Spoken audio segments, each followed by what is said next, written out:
Muy buenas noches. Voy a hacer una exposición acerca de lo que es el exequatur con respecto al área, a la rama del derecho internacional. Mi nombre es Eliezer José Meléndez y demos inicio a la siguiente exposición. ¿Qué supone lo que es el exequatur? Bueno, gramaticalmente y según el diccionario de la Real Academia Española, de la palabra latina exequatur, que significa ejecutes. Aquí cabe destacar que antes de abordar el tema, con la simple definición, yo particularmente dije que no era más que una nacionalización de una sentencia.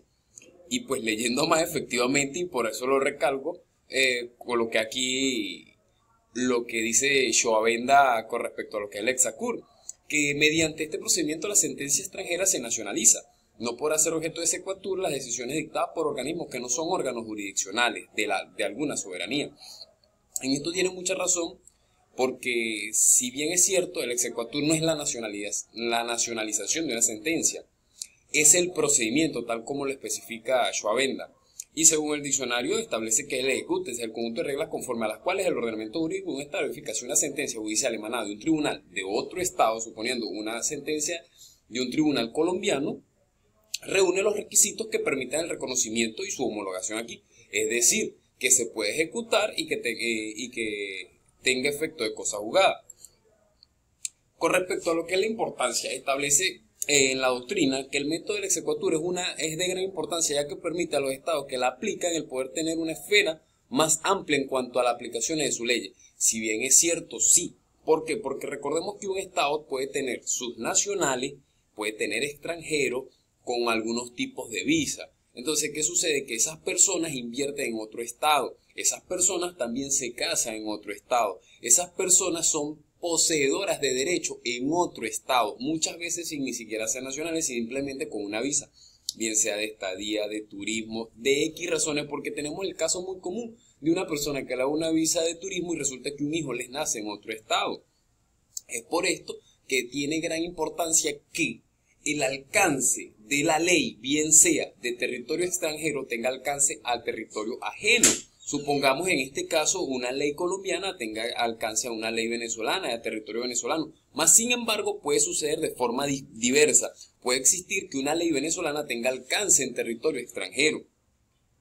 ¿Qué pasa con esto? Nos da también una proporcionalidad de seguridad. ¿Por qué? Porque supongamos que nuestras cosas serán regidas bien sea por nuestro código, por nuestras leyes, o si no, serán dictaminadas por sentencia definitivamente firme en otro tribunal extranjero, pero que no coliden con las de nosotros. Entonces, por eso es que es de gran importancia este tipo de procedimientos al momento de una sentencia. En la siguiente lámina podemos efectuar lo que son los efectos de la cosa juzgada y su fuerza ejecutoria. De plano, tenemos que estar claro que para que una sentencia pueda ser ejecutoria, es necesario que tenga cosa juzgada. Es decir, que no recaiga ningún otro procedimiento abierto sobre eso. No sea una sentencia definitivamente es firme que no permita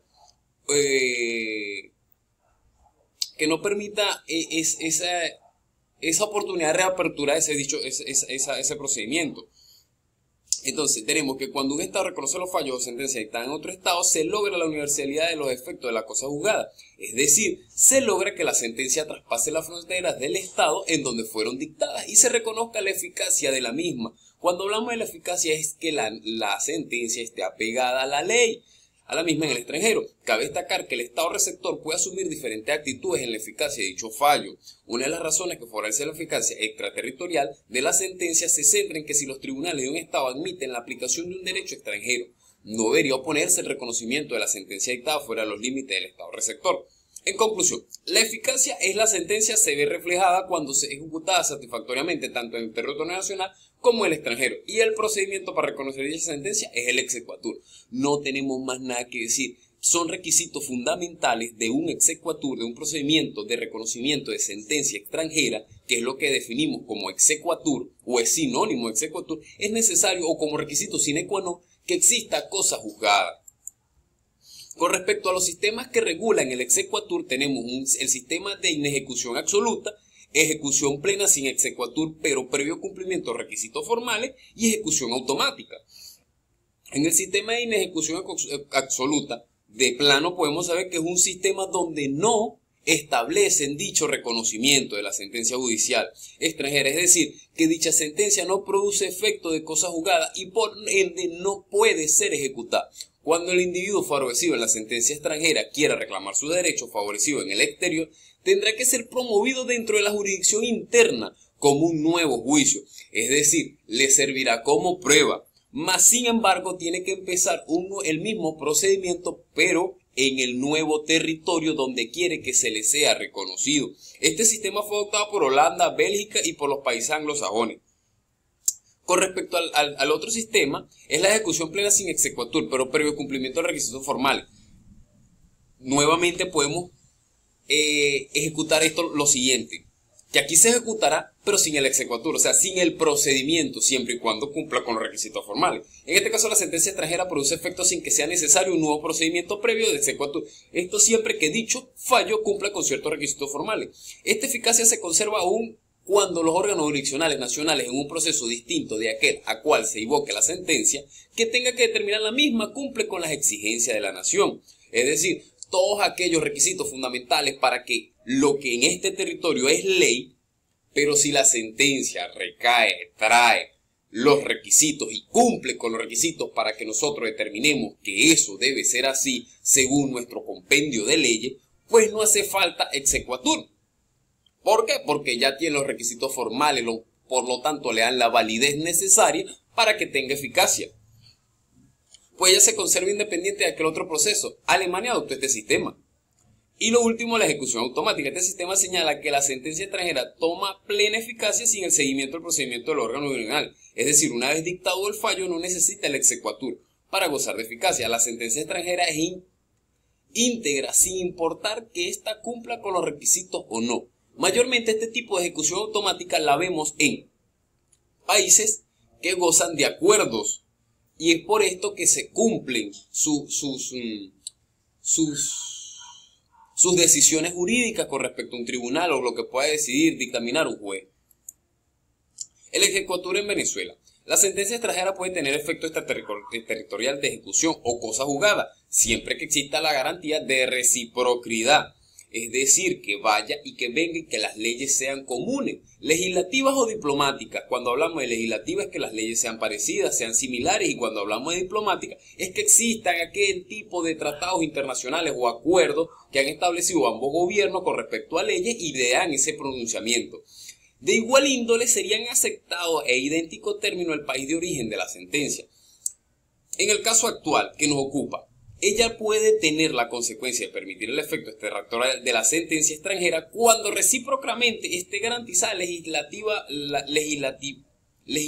o diplomáticamente la ejecución de sentencias nacionales en el país extranjero o bien parte de la autoridad judicial sobre el fondo de la sentencia. Si nos damos cuenta que no hablamos de forma, hablamos de fondo, lo que realmente quisieron establecer en la decisión tomada, lo cual no hará sino cuando existiese la garantía de que tal remisión no le hará tampoco a una sentencia nacional. Por ello podemos decir que el sistema que adopta Venezuela es un sistema mixto, ya que en algunos casos y dependiendo del estado en el que se produzca la sentencia sobre la cual versará el exequatur, será necesario el cumplimiento de una serie de requisitos que puedan darse el exequatur, o simplemente la sentencia extranjera tendrá efectos extraterritoriales de ejecución o cosa juzgada en Venezuela, siempre que existe la garantía de reciprocidad entre el estado de donde emanó la sentencia extranjera y Venezuela. Este tipo de sistema también es aplicado en nuestro territorio venezolano y también lo aplican países como es Alemania, Polonia, Inglaterra, Estados Unidos y el Líbano. Continuando con la exposición tenemos lo que es la jurisdicción y la competencia. Como nosotros somos estudiantes venezolanos y debemos enfocarnos en dónde en nuestro territorio, pues establezcamos lo siguiente: la jurisdicción y la competencia de un exequatur, pues es tanto el estado receptor como el estado emisor. Pero hablando de la jurisdicción y la competencia, ¿a quién le toca conocer de un exequatur? Por ejemplo, yo vengo de Colombia con un exequatur, o sea, vengo con una sentencia definitivamente firme y necesito la nacionalización de dicha sentencia, necesito que me le hagan el procedimiento de exequatur. Pues el organismo competente por otorgar el exequatur es el Tribunal Supremo de Justicia, ya que este es el encargado de declarar la ejecutoria de las sentencias de autoridades extranjeras, ya que sin el exequatur no tendría ningún efecto ni como medio de prueba ni para producir cosas juzgadas. ni para ser ejecutada. Es algo que va de la mano. Si no sirve como medio de prueba, entonces no puede producir cosas juzgadas. Si no produce cosas juzgadas, no puede ser ejecutada. Entonces, las sentencias que se dicten en países donde concede ejecución a la sentencia firme pronunciada por los tribunales venezolanos sin previa revisión de fondo, podrá declararse ejecutoria en la República. Ya es un tema que hemos tocado, que es por los acuerdos bilaterales que puedan tener los estados, bien sea diplomático, bien sea político, bien sea legislativo, lo que le da esa cavidad a ese tipo de ejecutoria de alguna sentencia. Aquí tengo cuáles son los requisitos para que la sentencia extranjera pueda darse la fuerza ejecutoria en Venezuela. Que no se haya arrebatado a Venezuela jurisdicción que le respondiera reconocer el negocio según los principios generales de la competencia procesal internacional previsto en este código. Listo.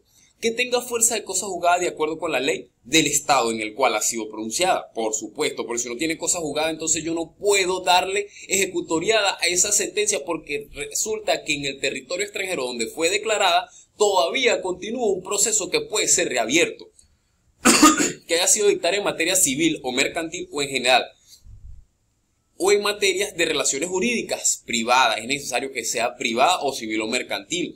Que el demandado haya sido debidamente citado conforme a las disposiciones legales del Estado donde se haya seguido el juicio. Es decir, que la sentencia cumpla con la oportunidad de defensa, porque es un derecho que nosotros garantizamos en nuestra legislación venezolana. Bastante para comparecer y que se le haya otorgado las garantías procesales que aseguren una razonable posibilidad de defensa, el derecho a la defensa.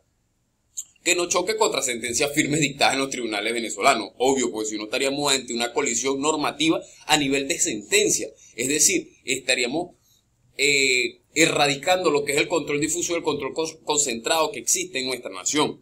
Y la otra es que la sentencia no contenga declaraciones y disposiciones contrarias al orden público o al derecho público interior de la República. Volvemos a caer en lo mismo, que no sea contraria a la ley, porque nosotros indiferentemente nos tenemos que guiar por nuestro compendio de leyes. El procedimiento según el Código Civil, el ejecutor del libelo de demanda se presentará por escrito en el cual se expresa a la persona que lo pida, su domicilio, residencia, todos los requisitos comunes de cualquier una demanda. La persona contra la cual se haya obrado la ejecutoria y su domicilio o residencia. La solicitud deberá acompañarse a la sentencia en cuya ejecución se trate con la ejecutoria que haya librado y la comprobación de los requisitos indicados en el artículo siguiente. En toda forma auténtica y legalizado por autoridades competentes. Tiene que tener validez. El juez o tribunal a quien se pida la ejecución, yo digo que es el tribunal, no debería ser juez, o irá ante de decretarlo, de negarla y por término de 20 días a la parte contra quien se dirija y a la fiscal del Ministerio Público, citando el demandado, la persona contra la cual haya de obrar la ejecutoria será citada conforme a las disposiciones del título quinto del libro primero del Código Procedimiento Civil, a fin de que conteste la solicitud dentro de los 10 días siguientes a su citación, más el término de distancia si lo hubiere. Recordemos que el término de distancia es según tantos metros, tantos kilómetros, se dará un tiempo estimado de tantos días. Ok. La citación de la parte a quien debe oírse se practicará por medio de exhorto o comisión rogatoria. Según lo dispuesto en el Código de Bustamante, si tuviera su domicilio en el extranjero y careciere en el país de representación bastante, o en la forma establecida por el derecho local, si tuviera el domicilio en el estado requerido. Ahí se da el nombramiento del defensor al lite, porque no tiene quien lo represente. La falta de comparecencia de la parte contra la cual haya de obrar ejecutoria agotado ya todos los recursos de citación, se le nombraron defensor al lite. Artículo 853 del CPC. La contestación y sustentación. En el acto de contestación deberá promover todas las cuestiones y defensas acumulativas y el asunto se decidirá de mero derecho, con vista a los documentos auténticos que produjeren las partes, pero en el TCJ podrá de oficio, si lo considere procedente, disponer de la evacuación de otras pruebas. O sea, se le da la oportunidad de que él pueda acumular todas esas pruebas y llevarlas al momento, pero en el TCJ él podrá, al momento de ejecutarse, podrá llevar todo lo que crea conveniente y deberá ser aceptado por lo que nos está diciendo este artículo. Esto ha sido toda mi exposición. Me pudiera haber extendido más, pero los programas de grabación son de cobro y este programa me da solo 15 minutos porque no sé realmente cuánto haya sido el término de tiempo. Los dejo con un pensamiento de Kofi Annan que dice: el fascismo se cura leyendo y el racismo se cura viajando. Gracias, que tengan feliz noche.